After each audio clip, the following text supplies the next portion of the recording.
बघू शकता की आरतीची आहे ना, हे बघा मला दाखवतो, सगळी तयारी झाली आहे, सगळं झालेलं आहे. आणि मम्मीचं बघा काय झालं आहे, अजून आवरलेलं नाही आहे. हो इथून येतो क्लिअरिटी, ते अजून आवरलेलं नाही. हो झालं ना, आवरलं ना, आता अजून चपात्याच चालू आहे तिचे. ब्लॉग चालू केलाय का? हा.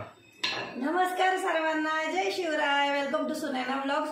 आणि आता वाजले संध्याकाळचे 7:30. तुम्हाला म्हटलं की आरतीची तयारी सगळी झालेली. हो, मी आरतीची सगळी तयारी करून ठेवलेली आहे. ऍक्च्युली खरं तर कसं आहे, आमच्या शेजार पाजारचे उशिरा येतात आणि त्यांना पण आरतीला थांबायचं असतं. त्यामुळे मग मी आरतीची सगळी तयारी करून ठेवली आणि स्वयंपाक करून घेते. म्हणजे जरी कुणी आलं, म्हणजे आता कसं आहे, रोज कोण ना कोण गणपती बाप्पा बस आल्यामुळे त्यांच्या दर्शनाला येत असतात. तर त्यामुळे मला खूप उशीर होतो.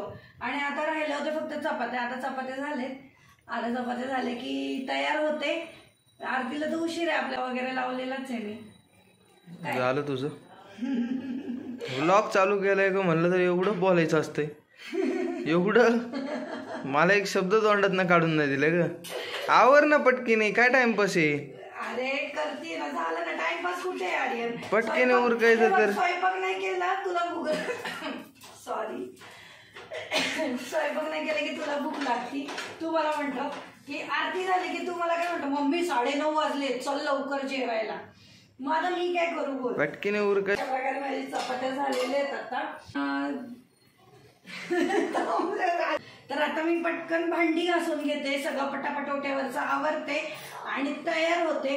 म्हणजे सगळे एक करून हळूहळू यायला तयार होतील. आज तर नैवेद्य आपला रोजचाच असतो घरातला, पण आज भाभी पण नैवेद्य आणणार आहे आमच्या शेजारची.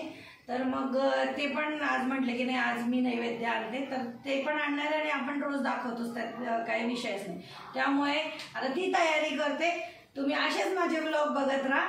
आणि हां, माझ्या चॅनलला जर सबस्क्राईब केलं नसेल तर चॅनलला सबस्क्राईब करा आणि बेल आयकॉनला क्लिक करायला विसरू नका, म्हणजे माझे नोटिफिकेशन पडतील.